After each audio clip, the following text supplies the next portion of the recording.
this Monday, October 21st. I'm Yumna Naufal, and these are today's headlines. President Michel Sulaiman chairs a security meeting with the head of security agencies to discuss a recent document saying that 4 explosive ricket cars have entered Lebanon. Egyptian police are searching for an armed man who killed 3 people at a church wedding in Cairo.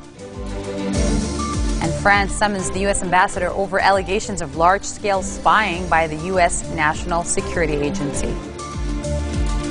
President Michel Sulaiman has chaired a security meeting at the Babda Palace with the head of security agencies to discuss a recent document saying that 4 explosive rigged cars have entered the country. The attendees discussed the general security situation and ways to boost the performance of the Lebanese Army Intelligence Branch and the Internal Security Forces Information Branch. The officials also discussed ways to fortify coordination between the security agencies. And Nahar newspaper reported earlier a leaked document by airport security apparatus. The 4 booby-trapped cars were moved to Lebanon from the neighboring country of Syria. The meeting will also address the latest developments and their repercussions on Lebanon. It is sharply divided over the raging war in Syria, with Hezbollah and its allies backing the regime of President Bashar al-Assad and the Sunni-led opposition supporting the rebellion. Progressive Socialist Party leader MP Walid Jumblat has praised the efforts of General Security Chief General Abbas Ibrahim in ensuring the release of the 9 Lebanese pilgrims who were kidnapped in Syria for over a year.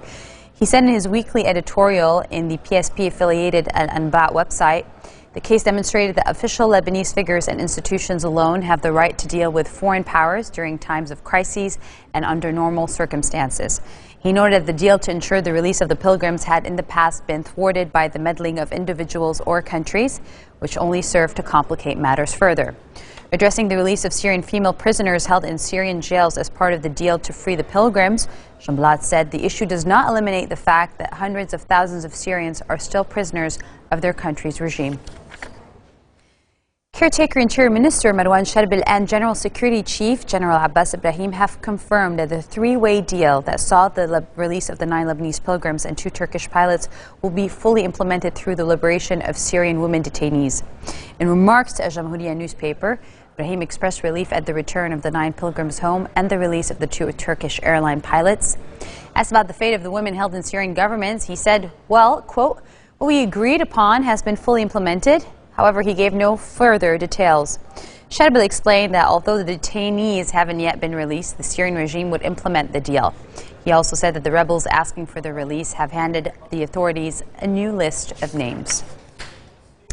The controversial parliamentary session set to convene on Tuesday will not face the fate of its predecessors after several parliamentary blocs and MPs are expected to attend it. According to Nahar newspaper, caretaker Prime Minister Najib Miati, the staunch opponent to Speaker Nabih Berri's calls to hold a session, is expected to attend Tuesday's session to participate in the electing the parliamentary committees. However, the Premier will not attend Wednesday's session as he argues that there is no balance between the powers of the legislative and executive branches amid the resigned government. For his part, the head of the future parliamentary bloc, MP Fuad Senura, said that the bloc would attend Tuesday's session but will not attend any other one aimed at discussing the parliament's agenda.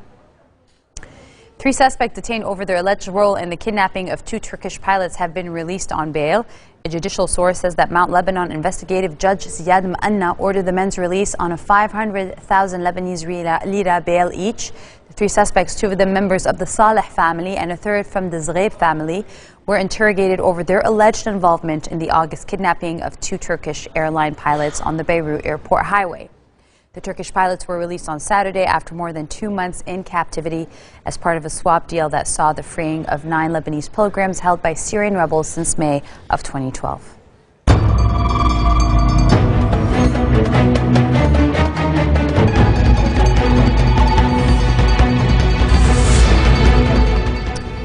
UN Arab League envoy Lakhdar Brahimi is in Baghdad on the next leg of a regional tour to build support for talks aimed at ending Syria's civil war. He was received at the airport by Iraqi Foreign Minister Hoshay Zebari before holding talks with Prime Minister Nouri al-Maliki. Brahimi met with Arab League Chief Nabil al-Arabi in Cairo on Sunday and was also due to visit Iran, Qatar and Turkey, possibly Syria, during his regional tour. The renewed push for peace talks comes after a rare U.S.-Russian accord compelled Syria to agree to destroy its chemical arsenal, but much of the opposition panned the deal because it averted punitive U.S. strikes on the regime. Iraq has sought to publicly avoid taking sides in the civil war between Syrian President Bashar al-Assad's regime and rebels seeking to topple it, but the conflict spilled over the border on several occasions. Government warplanes launched strikes on areas southeast of Damascus after rebels seized key regime positions there, according to the Syrian Observatory for Human Rights. Warplanes carried out 4 airstrikes this morning on the edges of the town of Mleha, near army positions the rebels captured at the weekend. The rebels had pushed forward in the area after a suicide bomber from the al-Qaeda-linked Al-Nusra front detonated an explosive packed car at checkpoint between Mleha and the neighborhood of Jaramana on Saturday. Opposition fighters went on to take the checkpoint, the building of a pharmaceutical company used by government troops as a base. Observatory Chief Rami Abdel Rahman said the southeastern Jaramna suburb of Damascus is a key pro-regime area which would be exposed by any rebel advances in nearby towns and neighborhoods. Coming up next, The Lion King on Broadway ends the week as the first show to earn $1 billion US. Stay with us.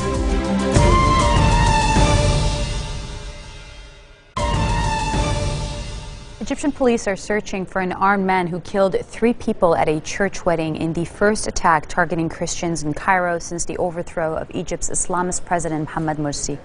An 8-year-old girl was among those killed at the Church of the Virgin in Cairo's working-class neighborhood of Al-Wara, while 18 others were wounded in the late of Sunday's attack. Officials from the Health Ministry confirmed the casualties, though it was not immediately clear if all 3 were Coptic Christians. Interim Prime Minister Hazem Biblawi condemned the attack in a cabinet statement, calling it a despicable criminal act, and said security forces are searching for the assailants. Biblawi declared such terrible acts will not succeed in dividing Muslim and Christians in Egypt. France is calling on the U.S. ambassador to protest at allegations in Le Monde newspaper about large-scale spying on French citizens by the U.S. National Security Agency.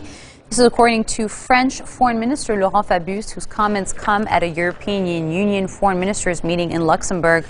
France and Mexico have demanded prompt explanations from Washington following fresh spying allegations leaked by former U.S. Secretary contractor Edward Snowden.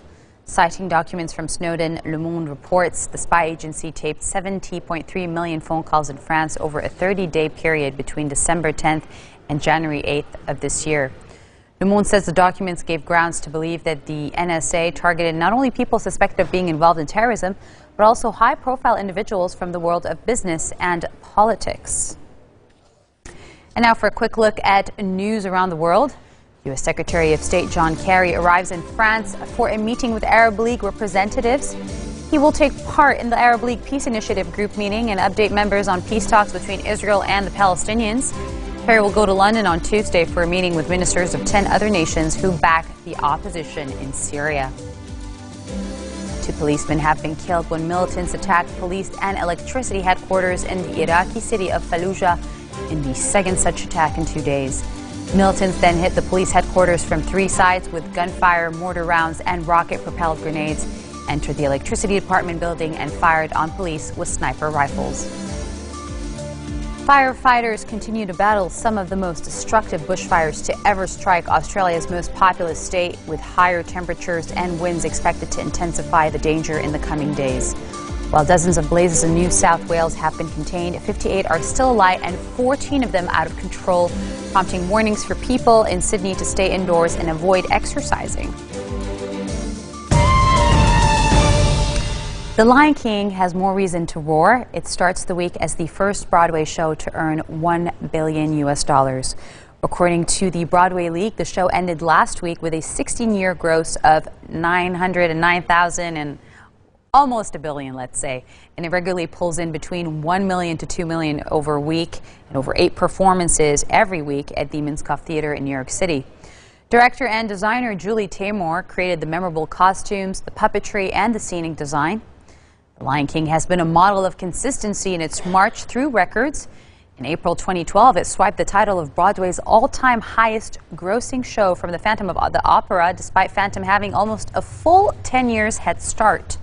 The Disney show opened in November of 1997, while Phantom debuted in January of 1988. Part of its longevity is due to the movie tie-in, simple to understand story, family-friendly themes, and the fact that it's a spectacle not dependent on big-name stars, important for attracting tourists whose command of English might be weak. Some 11 million have seen it on Broadway, according to data from the Broadway League.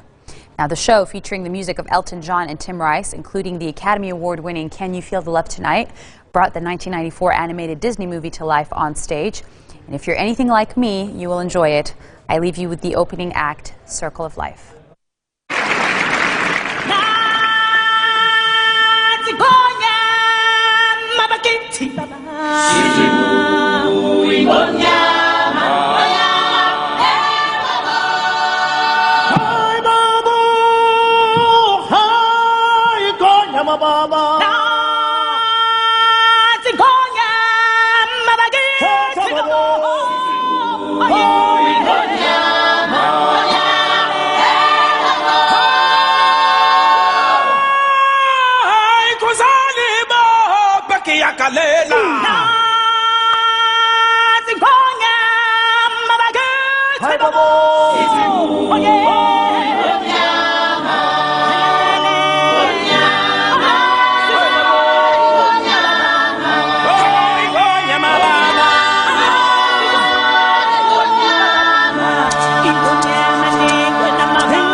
That felt just like being there. And on that note, I'm going to remind you of today's headlines. President Michel Sulaiman chairs a security meeting at the Babda Palace with the head of the security agencies to discuss a recent document saying the 4 explosive rigged cars have entered Lebanon. Egyptian police search for an armed man who has killed 3 people at a church wedding in Cairo. And France summons the U.S. ambassador over allegations of large-scale spying by the U.S. National Security Agency. Those are your Monday headlines live on Future Television. In Beirut, I'm Yumna Naufal wishing you a good night.